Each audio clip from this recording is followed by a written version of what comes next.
Hi, I'm Tim, and welcome to Watch You Want. Thanks for logging on. Today, we're looking at a close relative of the Bremont Martin Baker ejection seat series. This is the Bremont U-2, named after the famed American U-2 spy plane that's been in service since the late 50s and continues in service to the present day.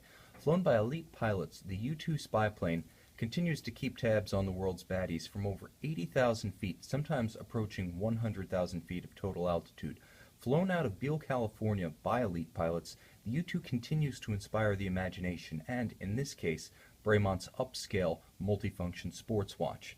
Now, it's important to mention that this watch does stem, in its essential elements, its architecture, its design, and its movement, from the Martin Baker series of ejection seat-inspired watches. And there's a little bit of irony there, since in 1960, American pilot Francis Gary Powers was shot down while spying on the Soviets in their own airspace, so in the course of which he was an outstanding candidate to test the Martin Baker ejection seat. So that's the little bit of, shall we say, backstory that Bremont generally doesn't share with this Martin Baker-based U-2 special edition.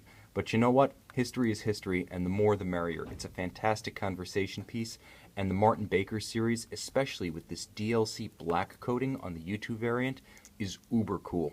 Now, just recently, Jimmy Fallon on The Tonight Show actually gave a Martin Baker I, a Bremont MB I, to his father-in-law. To get the MB I, you must have actually used the Martin Baker ejection seat to actively and successfully escape from the cockpit of a stricken aircraft. And Fallon's father-in-law did, so he received the MB I. Trust me, it's not the kind of club you'd like to join. It's been known to cost some people a couple of inches of total height.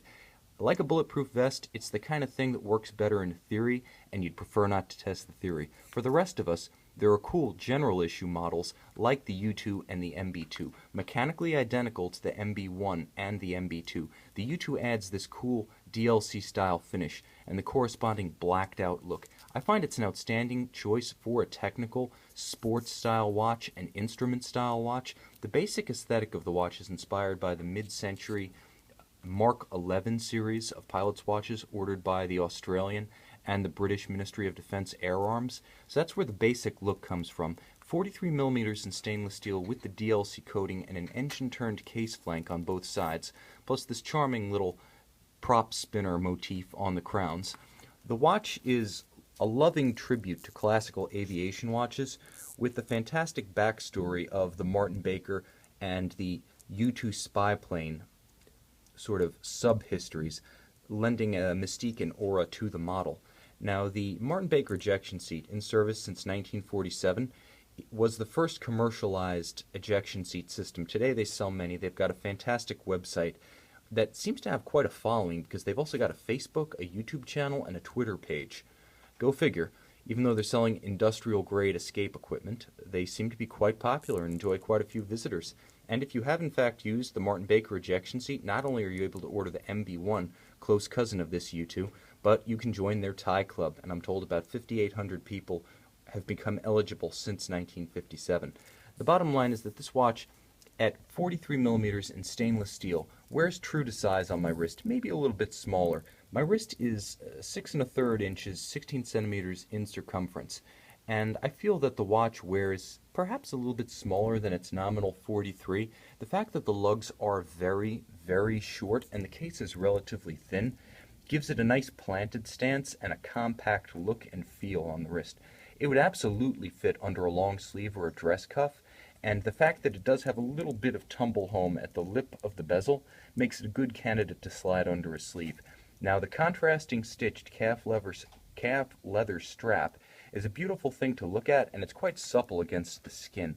You can see that it contours very closely. It doesn't have any stiffness or resistance. Although it does have a square-cut shoulder, it has no sense of over-bolstering or resistance to follow the curvature of my wrist. Ergonomically, it's a real triumph, and the dial is a model of legibility. It doesn't have the whimsical little yellow and black striped curtain loop of the MB I and the MB II. It's much more subdued than those models, but it still includes all the essential features, including the day-date indication, which in my opinion is the most practical complication you can have, and something you're likely to reference consciously or subconsciously just about every day. phenomenal lume. It glows like a torch at night.